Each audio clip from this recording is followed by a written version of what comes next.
Every year in the United States, more than 500 people are officially declared dead by mistake. 500 people who, at some point, simply cease to exist. For the government, for banks, for their own families, while continuing to breathe. Some find out years later. Some find out through a letter from the IRS. And some, like me, find out lying in a hospital bed with a tube down their throat, unable to move so much as a finger. My name is Marina. I am 31 years old, and what I am about to tell you is not a movie script. This is 247 days of my life. Every word of it is real. I came to in the ICU in early November. At first, there was only darkness, dense, heavy, without edges. Then came sound. Distant at first, like someone speaking through water. Then louder. Then I felt pain. And that was a good thing, because pain meant I existed. The ceiling was white, with a hairline crack near the left corner. I stared at that crack for a very long time, because there was nothing else I could do. The tube in my throat would not let me speak. My wrists were secured with soft restraints, standard protocol for coma patients to prevent them from pulling out IVs while unconscious. I did not know that at the time. I thought someone had tied me down. A nurse walked into the room without looking at me. She was studying a tablet and talking on the phone in a low voice. I heard every word. She was telling someone on the other end, "Yeah, the one from room 7, the one they entered in the morgue records last week." "No, she is alive." "Yeah, they are sorting out the paperwork." "No, the family does not know yet." Then she glanced up and saw me watching her. She dropped the tablet, said something else into the phone, I could not catch it, and rushed out of the room. A doctor arrived a few minutes later. Then another one. People in white coats stood over me talking to each other, and I lay there, trying to hold on to the single phrase that had snagged in my mind from the nurse's conversation.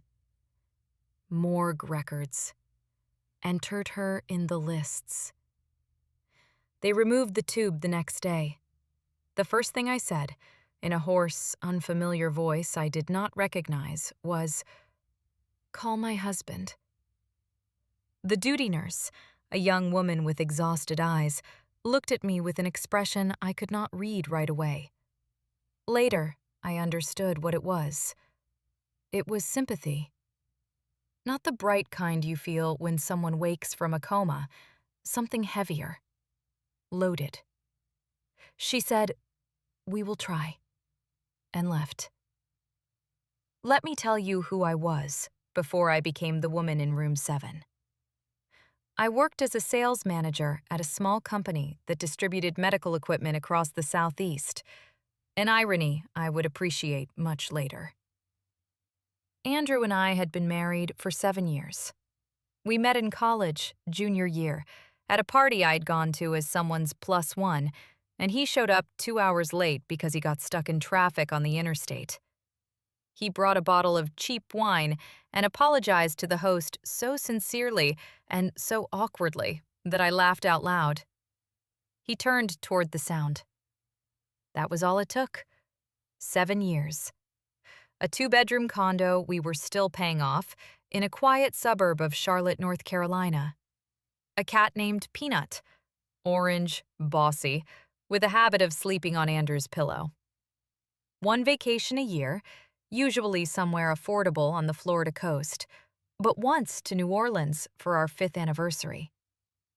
Andrew was terrified of spiders and would never admit it.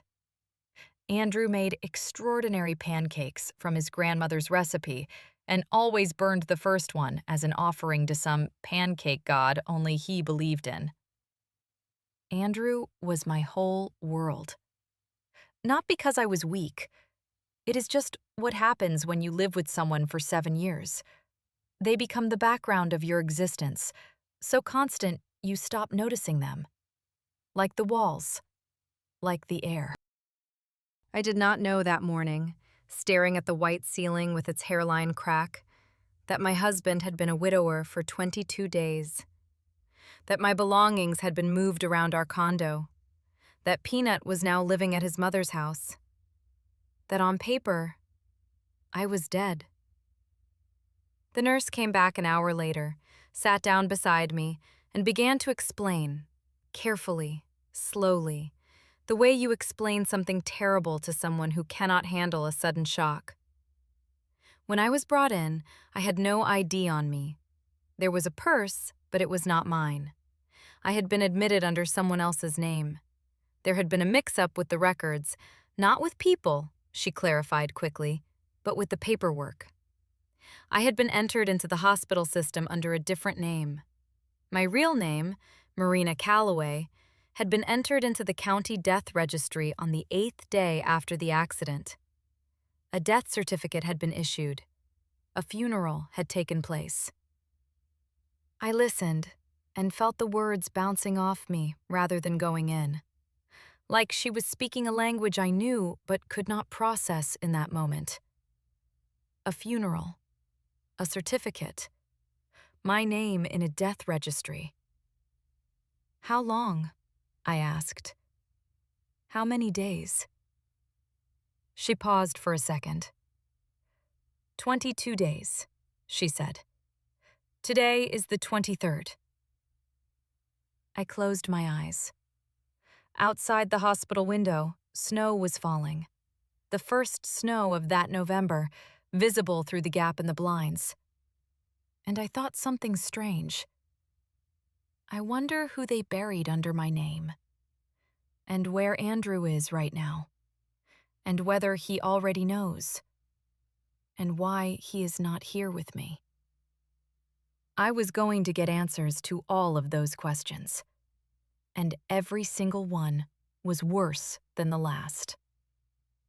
There are things the brain does not remember. Not because they did not happen, but because by the time they were happening, the brain had already switched off. A car accident is exactly that kind of thing. I remember the road. I remember the rain, thin and miserable, the wipers barely keeping up. I remember turning on the radio and landing on an old song I had known since high school. I remember the on-ramp to the highway. And then, darkness. Immediate, no transition, like a light switch flipped. Everything else I know from other people's accounts. It was a Thursday, October 8th. I was driving home from a client event, not my company's, but a partner's anniversary dinner, formal and early, and I had left around 9:30 at night. I had not been drinking. I was driving. 2 glasses of sparkling wine spread over the entire evening, the first one at 7, the last at 8. Then coffee, then water. The accident investigator confirmed it later. Blood alcohol well within legal limits. No fault assigned to me as the driver. There was one other detail. A detail that changed everything. Earlier that afternoon, around 5 o'clock, I had given my friend Stephanie a ride from her office to the train station. Stephanie got out quickly. Someone was waiting for her. She was running late. And left her bag on the back seat. A small leather bag, dark navy, with a long strap. Inside, a wallet, her driver's license, her passport, her phone, her keys. I texted her, "Steph, you left your bag. Can you grab it tomorrow?" She replied, "Oh my gosh, thank you. Yes, tomorrow for sure." The bag stayed on the back seat. My own purse was right beside it. The highway was slick. The rain had turned to wet snow, the temperature had dropped, and the road surface had not been treated. A semi-truck was coming toward me in the left lane. The driver would later report that his trailer swung out and he was fighting to correct. The impact hit the front left side of my car. I was thrown to the right, then the car spun out. I lost consciousness on the first hit. I know this for certain because there are no defensive marks on my hands. They were completely relaxed at the moment of impact. The ambulance arrived 14 minutes later. The paramedics worked fast. Full extrication protocol, cervical collar, stretcher, continuous pulse monitoring. There was a pulse.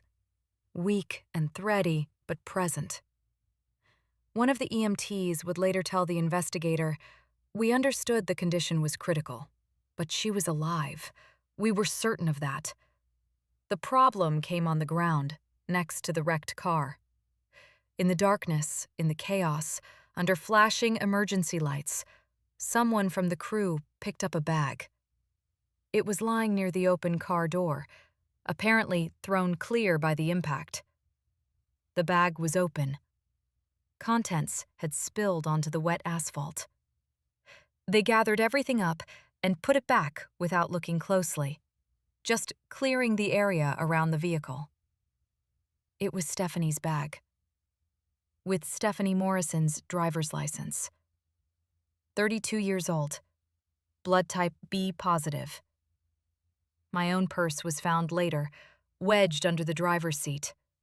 But by then, the other name was already written in the intake form.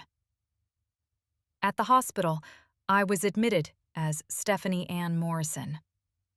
I was unconscious. I could not object. The blood type matched. B positive. Same as mine. That one particular coincidence. Nobody double-checked. There was no time. I needed surgery immediately. Meanwhile, something else was happening.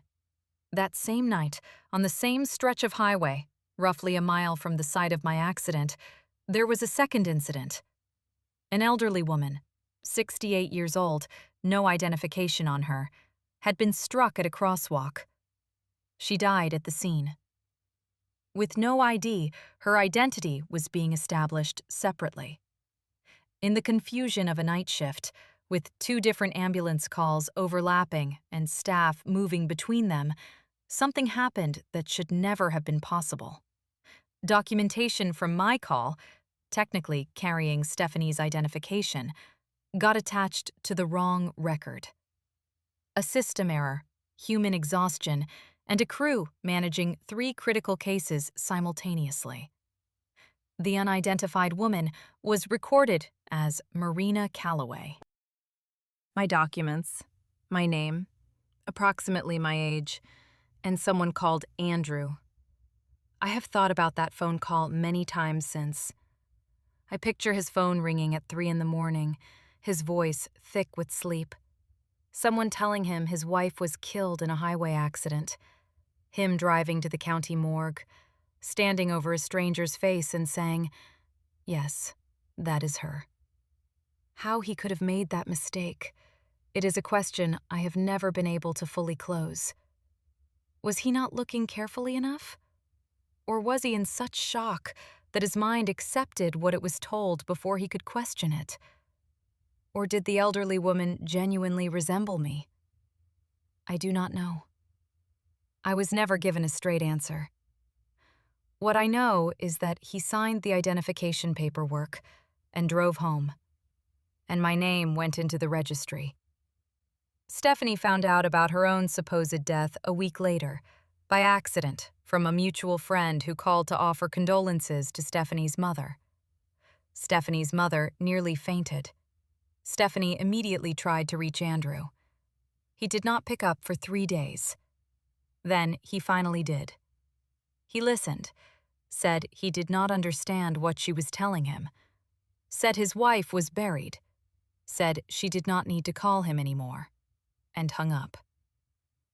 Stephanie told me later, "I thought he had lost his mind from grief, that he simply could not process the information.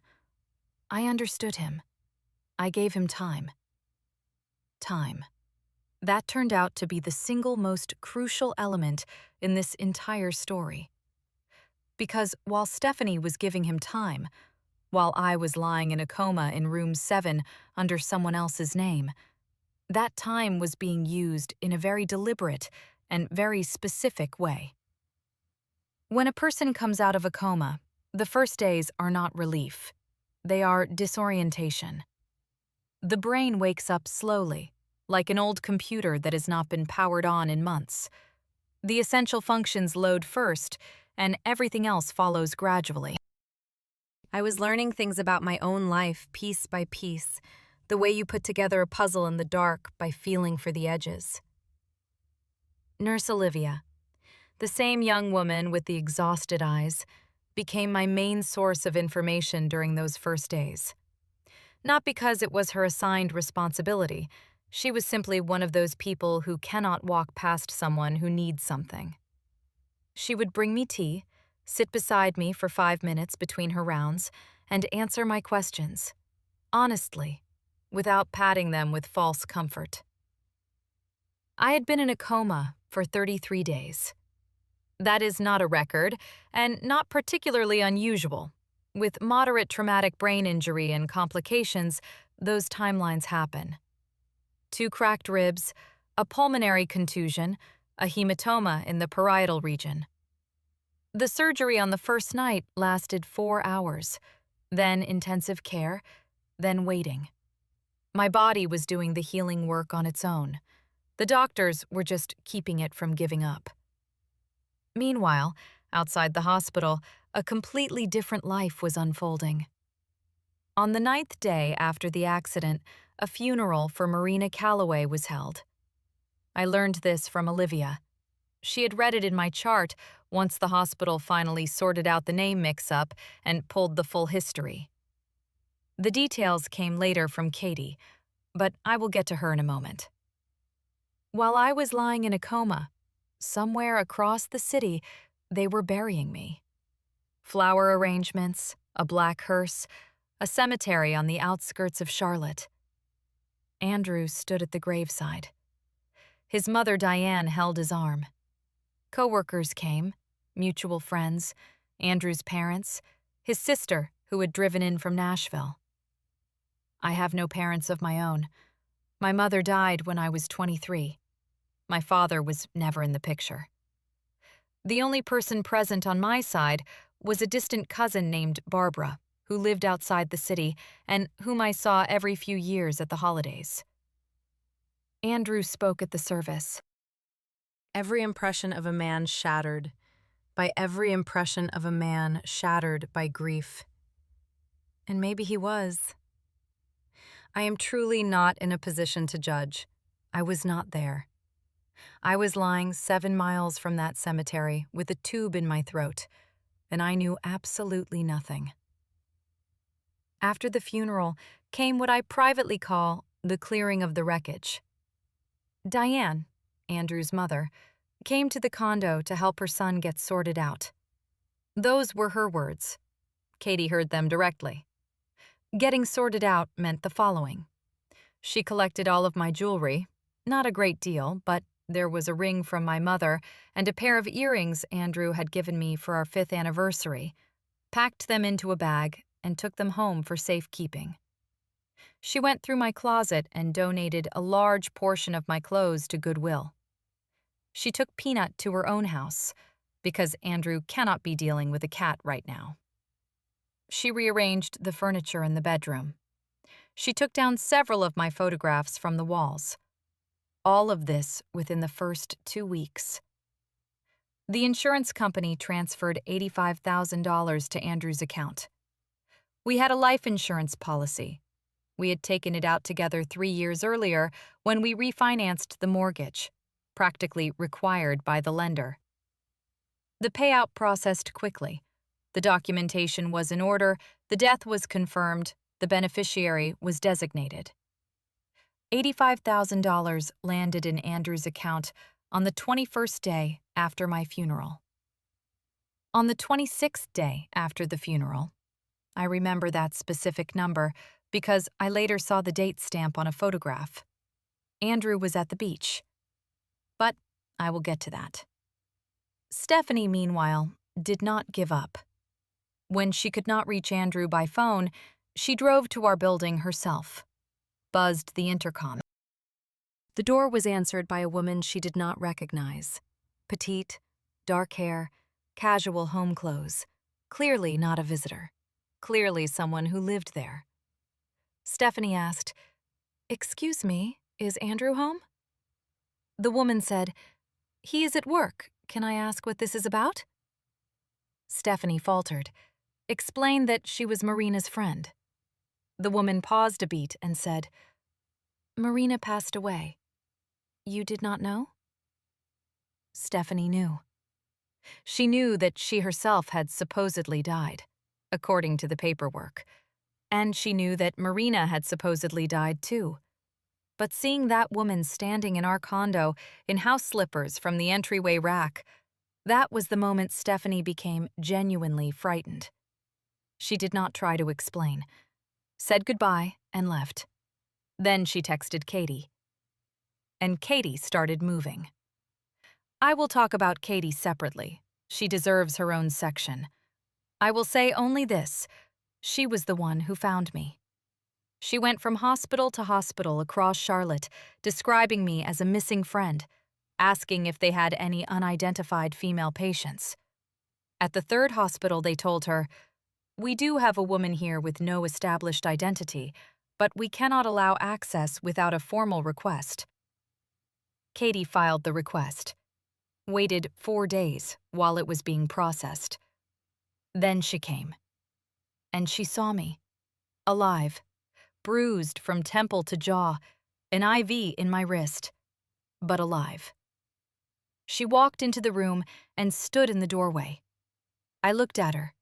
She looked at me. Then she said quietly, "Do you know you already have a headstone?" And we both started laughing, not because it was funny, but because we had simply run out of the energy required for any other reaction. Then she told me everything. And there was nothing left to laugh about. People say the ground fell out from under me. I used to think it was just a figure of speech. Now I know it is a physical sensation, a literal one. When Katie told me there was another woman living in our condo, I felt exactly that. The floor of the hospital room tilted. Not dramatically, by a degree, maybe 2, but enough to lose your footing. I asked her to stop talking. Not because I did not want to hear it. I needed to breathe first. Just breathe. Slowly, counting the inhales the way my physical therapist had shown me. 1, 2, 3. Then I said, "Give me your phone." She handed it over. I dialed Andrew. I had the number memorized.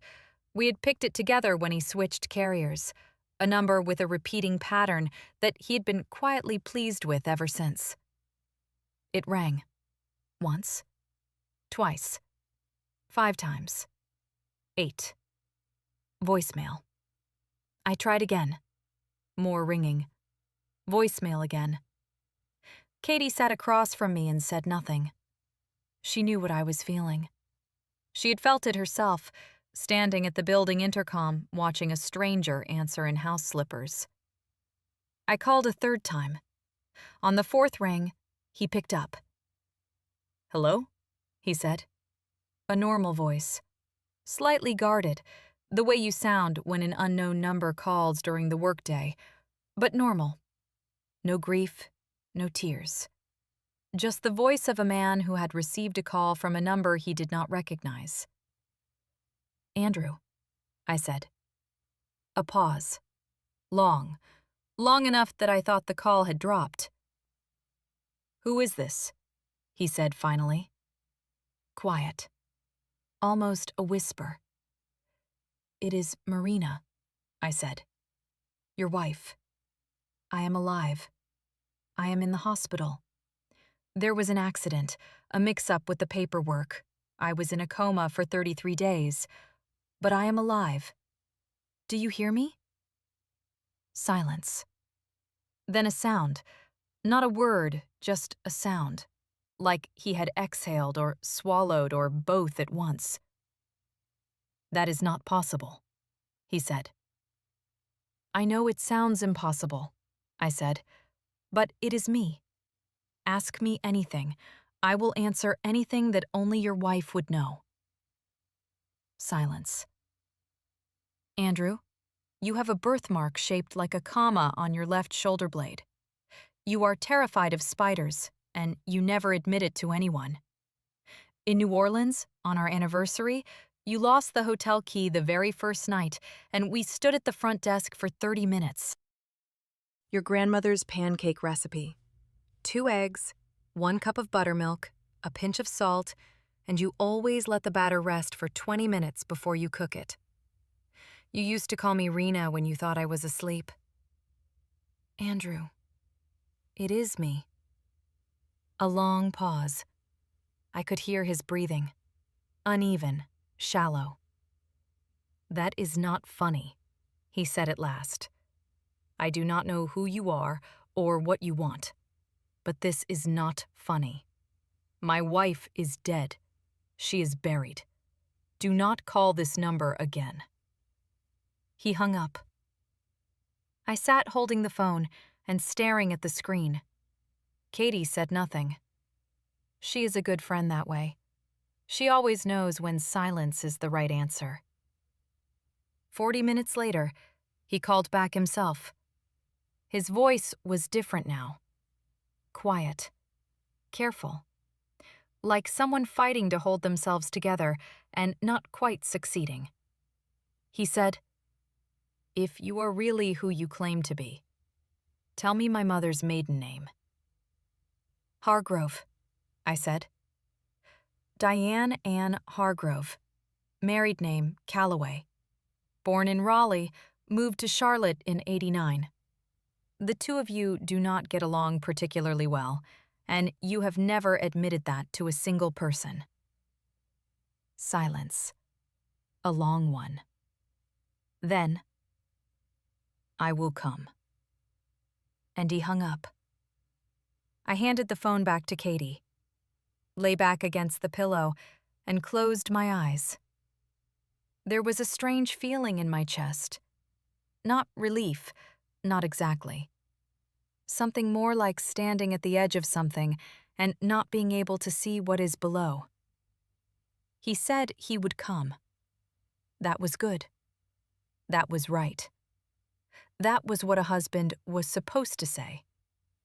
But something in his voice, not in the first call, which had been pure shock, but in the second one, which had been calculation. Something was wrong. I could not name it precisely. I just felt it. He did not come that day. I barely slept that night, listening for footsteps in the hallway, the sound of the elevator, voices near the nurse's station. Every time the door opened, I raised my head. Every time, it was someone else. He did not come the following day either. Day.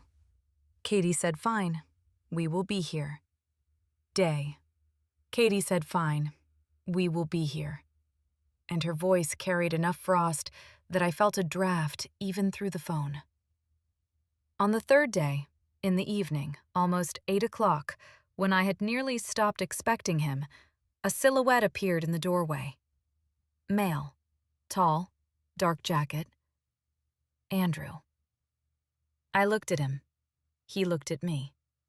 I watched how he was looking at me, not the way a person looks at a miracle, not the way you look at someone you believed you had lost forever.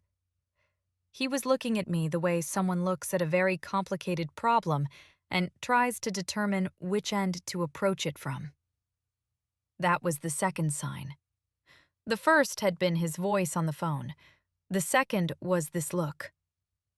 I did not want to read it that way. I told myself, he is in shock. That is completely normal.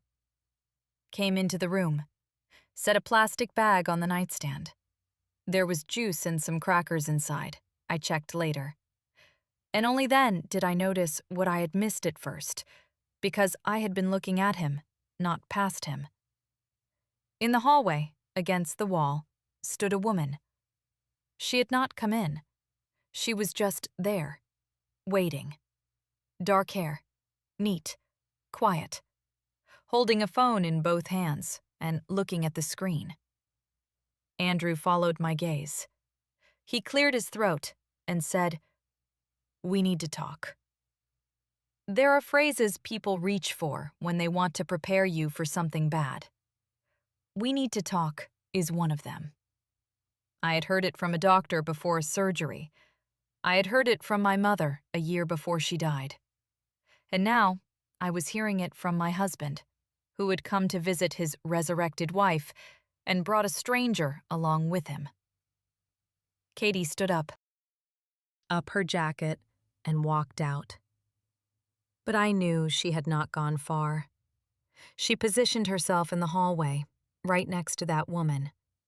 She told me later they stood about 6 feet apart for nearly 40 minutes without saying a single word to each other. Just standing there. Andrew pulled a chair over and sat down. Not close, about an arm's length away. Close enough to speak quietly, far enough not to touch. I looked at him and tried to find the person I had known for 7 years, somewhere in his face. He was there. The same features, the same habit of tilting his head slightly when he is thinking something through. But something was off. The way a familiar room feels wrong after a renovation. Everything is technically in its place, but something has shifted, and you cannot immediately say what it is. "How are you doing?" he asked. "How am I doing?" I repeated. I have 2 cracked ribs, a hematoma in my head, and I spent over a month in a coma. Also, I was buried. But you already know that last part. He nodded, said nothing for a moment. "Marina," he said. "I do not know how to explain this. I got a call saying you were gone. I went to the morgue and I thought it was you. I do not understand how I could have been wrong, but the state I was in, you have to understand. I was not thinking clearly." "I understand," I said. "Who is the woman in the hallway?" He looked down, for the first time in our entire conversation. That was a sign, too. "Her name is Olivia," he said. "Okay," I said. "And what is she doing against the wall in the hallway of a hospital where you have come to visit your living wife?" A long pause. "We met," he said. After the funeral. Marina, I was not in a good place. I could not cope on my own. There was a period where I could not even be at home alone. I started attending a grief support group for people who had lost someone close, and Olivia was there. She lost her husband 2 years ago. At first, we just talked. Then we started seeing each other. "Seeing each other," I said. He was quiet again. "She has been staying at the condo," he said, "for 3 weeks now." I felt something inside me stop. Not my heart. My heart kept beating. I could hear it in my ears. Something else. As though some essential mechanism that had been holding everything in its proper place had simply ceased to function. 3 weeks, I said. "Marina, I did not know you were alive." "Nobody knew." "You have to try to understand what I was going through. She has been living in our home for 3 weeks, I said. "Which means you met well before that. When? How long after the funeral?" He did not answer immediately. That pause was the answer. 2 weeks, he said finally. 2 weeks after the funeral. I turned to the window. Outside was the night and the spread of Charlotte's city lights. Somewhere out there was our condo, with a stranger inside it. With my things packed, probably, into boxes. With Peanut at his mother's house. I turned back to Andrew and asked, not because I expected a different answer, just because I needed to hear it spoken out loud. The life insurance payout. $85,000. Where is it? He looked down again. We did some renovations, he said, and we took a trip. I could not. I needed to get away for a little while. It was an impulsive decision. We, I said. He did not answer. We meaning you and Olivia, I said. On my life insurance money. 26 days after my funeral. He said nothing. And in that silence, there was no justification and no remorse. There was something else. Something like waiting. As though he had not come here to explain himself. He had come to gauge my reaction, to calculate his next move.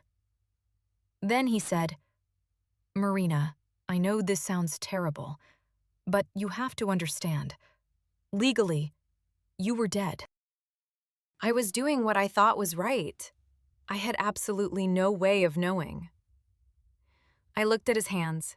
His left hand rested on his knee. On the ring finger was a wedding band. Ours. The one we had chosen together at a small jewelry shop in the Dilworth neighborhood. Simple gold, no engraving, because I do not like fuss. Then I looked into the hallway. Through the narrow glass panel in the door, I could see Olivia. She was standing with her back to us. Katie was 6 feet away from her, both of them looking in opposite directions. On Olivia's ring finger was a ring. Gold. Simple. No engraving. My ring. I had not lost it in the accident. I always took it off when I drove, a habit I had developed after it once caught on the steering wheel and frightened me. I always left it in a small ceramic dish on the entryway console. Same place, every single time. I looked at that ring on a stranger's finger and felt no anger. I felt nothing at all. It had gone very quiet. The way a room goes quiet after a television that has been on all day is suddenly switched off. Sound was there, and then it was gone.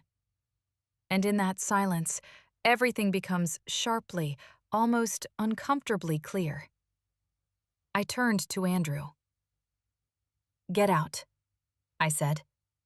Marina, please get out, I said again, quietly. We have nothing left to say to each other today. He stood, hesitated for 1 second. I think he wanted to add something. He did not. Picked up his jacket, left. I heard them walking down the hallway, 2 sets of footsteps, then the elevator. Then silence. Katie came in a minute later, looked at me. I said, she was wearing my ring. Katie sat down, was quiet for a moment, then said softly, I know. I saw it. I stared at the ceiling. Same white surface, same hairline crack near the left corner. 23 days I had stared at that ceiling, the entire time telling myself that out there was my life, my home, my husband, my cat. Everything mine, just waiting for me to come back to it. But out there was a stranger wearing my ring on her finger, and a husband who had brought her with him when he came to see me. If you have ever felt something you believed in completely collapse beneath you, not because someone hurt you suddenly and without warning, but because the truth revealed itself slowly, layer by layer, like old paint peeling from a wall. Write that in the comments, because that is exactly what this was. Not an explosion. Layers. And beneath every single one of them, another. I did not know then that the hardest part had not even started yet. That the very next day, I would learn something about those 33 days that would make the question of the ring feel like the smallest detail of everything that had happened. Here is a fact nobody tells you about dying by mistake. The hardest part is not the grief. It is not the betrayal. It is the paperwork. In the United States, when you are officially declared dead, you stop existing in every legal, financial, and bureaucratic sense simultaneously. Your Social Security number is flagged as belonging to a deceased person. Your bank accounts are frozen. Your health insurance is canceled. Your driver's license is invalidated. Your name appears in the Social Security Death Index, a public database that banks, credit agencies, and government offices check constantly. And until a court reverses every single one of those records, you are, for all practical purposes, a ghost who has learned to complain. I found this out from a lawyer named Helen Park, who came to see me on my 5th day of consciousness. She was mid-40s, compact and precise, reading glasses pushed up on her forehead like a second set of eyes. Katie had called every legal contact she had the moment she found me. Helen sat down, opened a legal pad, and looked at me with the expression of someone who had seen difficult situations before and was not going to pretend this one was simple. She said, "I want to walk you through what we are dealing with. None of this is insurmountable, but it is going to take time." My name had been entered into the county death registry on October 16th. That single document had triggered a cascade. My Social Security number reported to the SSA as deceased. My bank accounts frozen. My employer's HR system notified of my passing. To reverse all of it, we needed a judge. That process, filing a petition, presenting evidence, waiting for a hearing date, would take between 3 and 5 months. 3 to 5 months. I had spent 33 days in a coma. My husband had another woman living in our home, and now I was being told that for the foreseeable future, I would not legally exist. There was more. The condo Andrew and I had purchased together was now registered to a single owner because the co-owner was deceased. Andrew had full legal control over the property. He could not sell it without a court proceeding, but he could refinance, take out equity, or simply keep living there with whoever he pleased. There was nothing I could do about that until my existence was restored. Then there was the insurance payout. $85,000, paid on a valid death certificate, transferred to the named beneficiary.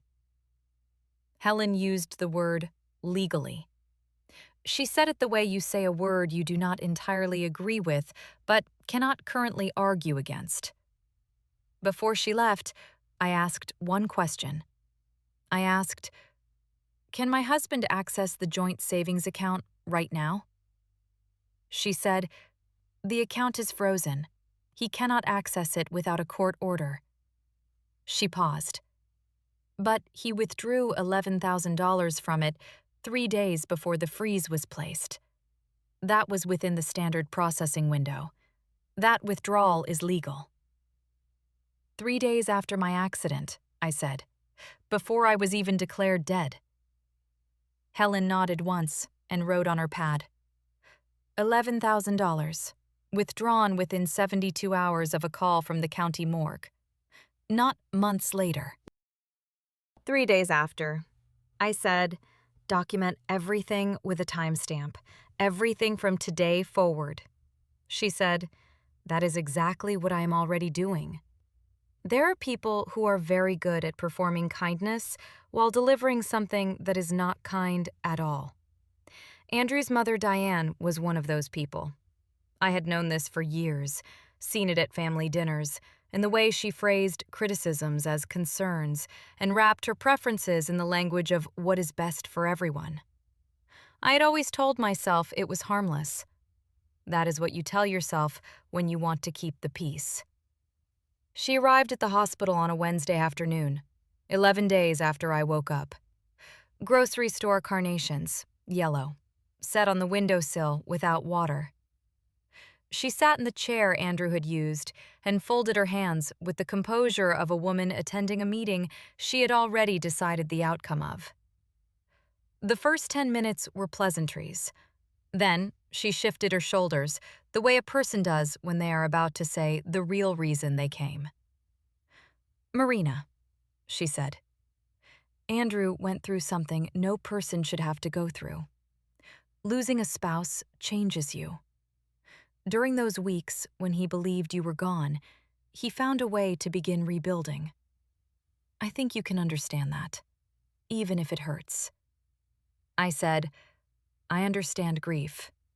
I was in a coma, not on a different planet."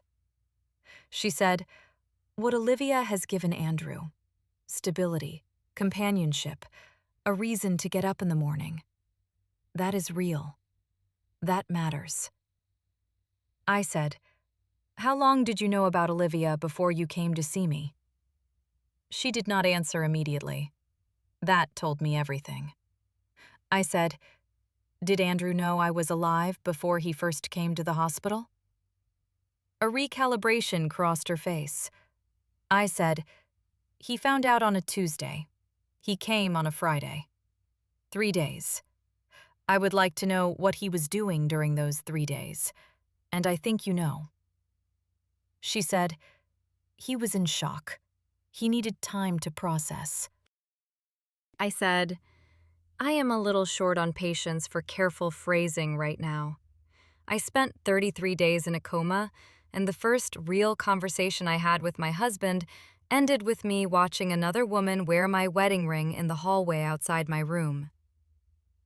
Diane looked at her hands. Then she said something I had not expected.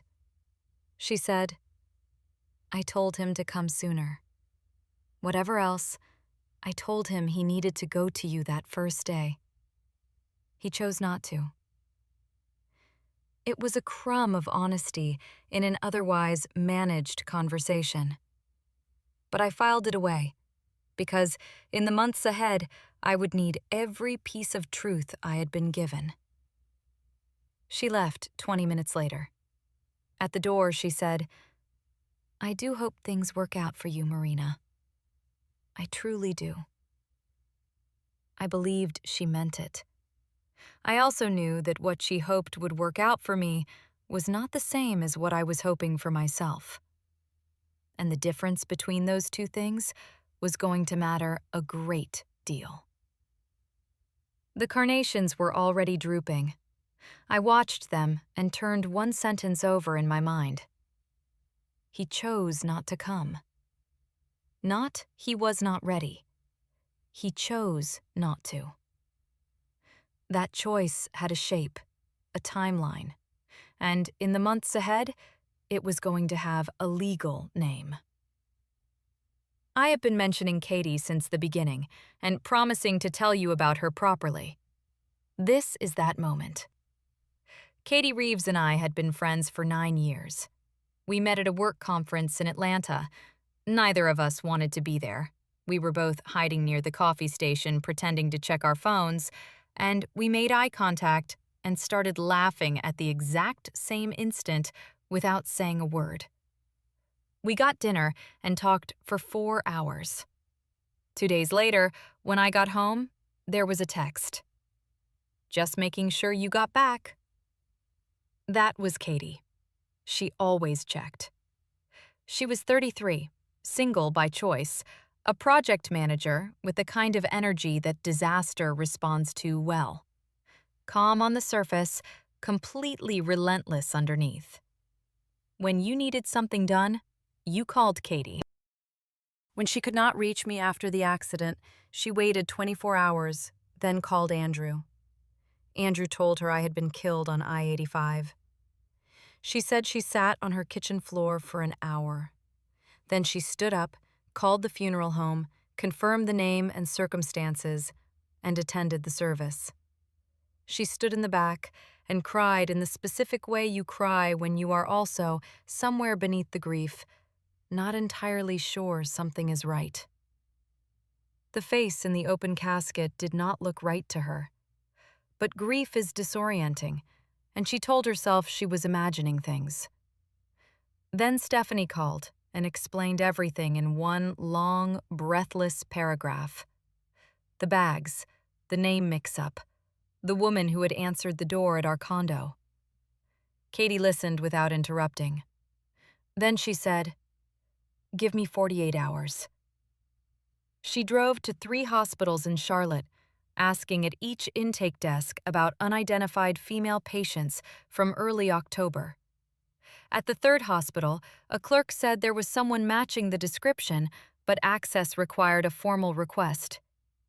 Katie found the hospital's legal department email on their website and sent the request from the parking lot before she started the car. 4 days later, she was standing in my doorway. In the weeks that followed, Katie kept a written log. Date, time, what was said, who was present, of every significant event from the day she found me. She coordinated with Helen. She handled my employer, making sure my position was not terminated. She found out about the $11,000 withdrawal and brought it to Helen. And she showed me the photograph. It was a Thursday evening, about 3 weeks after I woke up. She had been talking about something at work, then went quiet, with the particular quiet of someone who has been working up to something. She said, "I want to show you something." I debated whether to. I decided you deserved to know. A screenshot from Andrew's social media. Friends only, forwarded by a mutual contact. Andrew and a woman on a beach. Bright sun, white sand, both smiling. The woman was Olivia. I recognized her from the hospital hallway. Andrew had his arm around her and was wearing the blue linen shirt I had bought him for his birthday. I had gone to 3 stores to find exactly the right shade of blue. In the corner, a date stamp. October 31st, 26 days after my funeral. I said, "He took her somewhere warm and wore the shirt I gave him." Katie did not answer. She reached over and put her hand over mine. Not squeezing, not patting, just solid and present, and kept it there without a word. In that hospital room, I made a decision. Not about Andrew, not about the money or the ring. A decision about myself. I decided that when I walked out of that hospital, I was not walking out as a victim of a paperwork error. I was walking out as someone who would come back from being dead, and I was going to act like it. There is a legal motion called a petition to establish proof of life. That is its actual name. It sounds like the title of a ghost story. But when you have been officially declared dead by the state of North Carolina and are sitting in a hospital bed with an IV in your arm, the absurdity is not what stands out. What stands out is that you have to prove you exist to people who never knew you. The hearing was in early February, 3 months after the accident. I had been discharged for 6 weeks and was staying in Katie's spare room. The bruising was gone. The ribs ached only when the weather changed. Helen had spent 3 months building the file. Medical records from my admission under Stephanie's name, the paramedics' incident report, a statement from the first EMT on scene, a statement from the morgue clerk who had processed the mistaken identification. She had reached out voluntarily. DNA comparison confirming I was the same person on record as Marina Calloway. Fingerprints, same result. Andrew was required to appear. He arrived with a real estate attorney, which told me everything. He was not thinking about the marriage. He was thinking about the property. He did not look at me in the hallway. He studied a fixed point on the opposite wall. I wore a gray blazer, white shirt, dark slacks. The courtroom was standard civil. Wood paneling, fluorescent lighting softened by high windows, the quiet of rooms where serious things are decided. Judge Patricia Warren presided. Mid-60s, reading glasses on a chain, the demeanor of someone who intended to get through this efficiently. Helen presented the evidence in order. Each document landed cleanly. The DNA results alone made everything else redundant, but Helen presented it all anyway because thoroughness was the point. Then she called me to testify. There is something very strange about sitting in a courtroom, hearing your own life described in the third person by people reading from documents. It made me feel both very small and very clear. Small because the system that had declared me dead was enormous and impersonal, and had required months of work to fix a single clerical mistake. Clear because I understood, with a precision I had not had before, exactly what had happened and exactly what I was going to do next. I stood at the witness stand and answered Helen's questions. I confirmed my name, date of birth, social security number. I described the accident, waking up, the first conversation with the nurse. My voice was steady throughout. I had decided before walking in that I was not going to cry. Not because grief is shameful, but because I was not there to perform grief. I was there to establish a fact. Judge Warren took a 30-minute recess. I sat at the plaintiff's table. Katie sat directly behind me and said nothing, and did not have to. When Judge Warren returned, she did not spend long on the preamble. She said, "The evidence is clear, consistent, and uncontroverted." The individual before this court is Marina Calloway, resident of Mecklenburg County, North Carolina. The death certificate issued on October 16th is hereby vacated and declared null and void.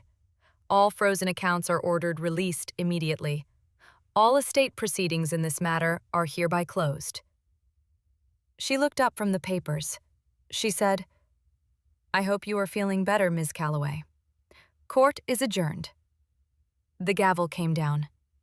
The sound of a door, closing on one chapter and opening on the next. Behind me, I heard Katie exhale.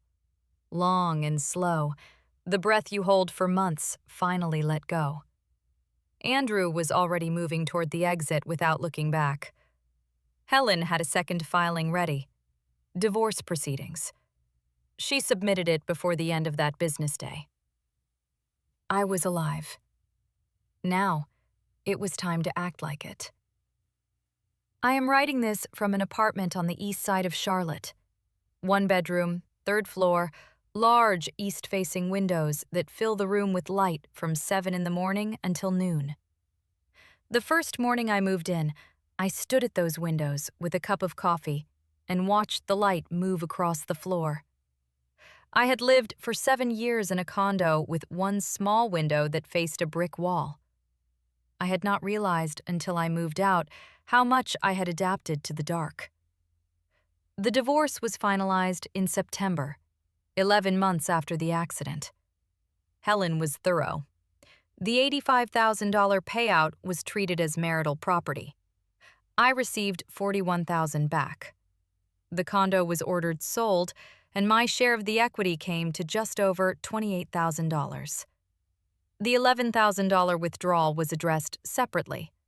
Helen earned every dollar of her retainer. I do not know where Andrew and Olivia are now. I heard through a mutual contact that he had taken a job in another city, and they had gone together. The condo sold to a young couple who sent a note saying they loved the kitchen. I thought about that for a moment, and then moved on. Diane sent a Christmas card. Store-bought, generic, signed in her upright handwriting with no message. I left it on the counter for 2 days, then put it in recycling. Stephanie and I have had coffee twice. She carried guilt for a long time, irrationally, since she had simply forgotten her bag. I told her the truth. If she had not pushed on that door, if she had not called Katie, I might have remained an unidentified patient for months. Her instinct to keep asking questions was part of what saved me. She needed to hear it said directly. I meant every word. Peanut came home in April. Diane arranged the return through Katie. He arrived in his old green carrier with the cracked clasp we had always meant to replace. When I opened it, he walked out slowly, sniffed every corner of the apartment with great seriousness, then jumped onto the bed and sat in the exact center of it as though filing a claim. I sat on the edge next to him. He looked at me for a long time. Then, he walked up my legs and settled on my lap. That was that. I went back to work in March, part-time, then full-time by May. I started therapy in January with a woman named Dr. Carol Sims, who asks questions and creates enough silence for the answers to arrive on their own. We meet every other Thursday. Some sessions are harder than others. All of them are useful. There are things that have not fully resolved, and may not. I still wake up early some mornings, heart moving faster than sleep requires, and lie there, taking inventory of where I am and what is real. It takes about 30 seconds now. In January, it took several minutes. Progress is not linear, but it is real.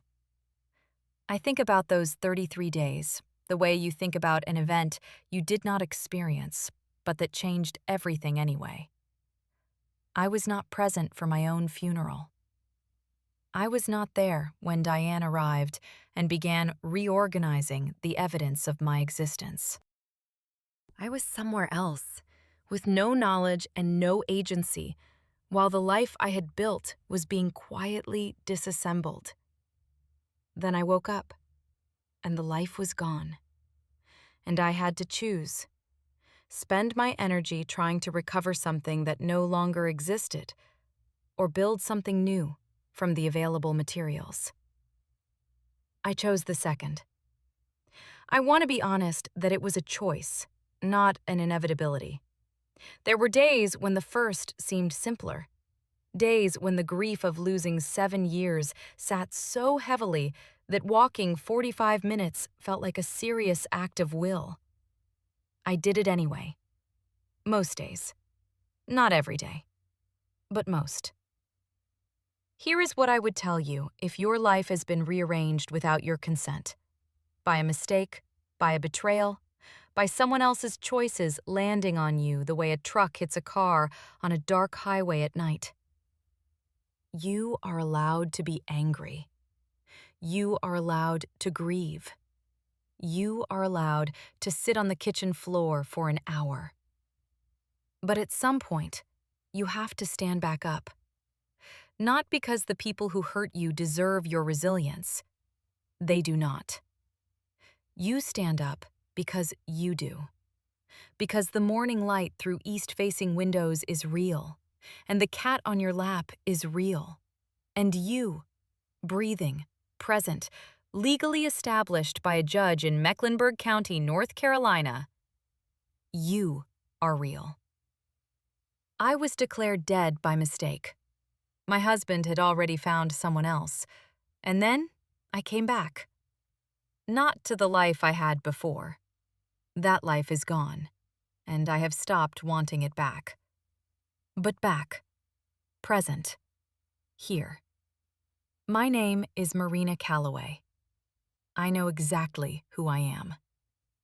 If this story stayed with you, if any part of it felt familiar, or made you angry, or made you think about something you have been carrying quietly, leave a comment. I read every one. And if you know someone who needs to hear that coming back from the worst version of things is possible, share this with them.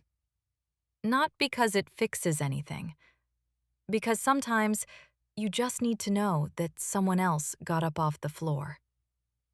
Take care of yourselves. You're the only one required to do that job. Like if this story touched you. Subscribe if you want to hear more.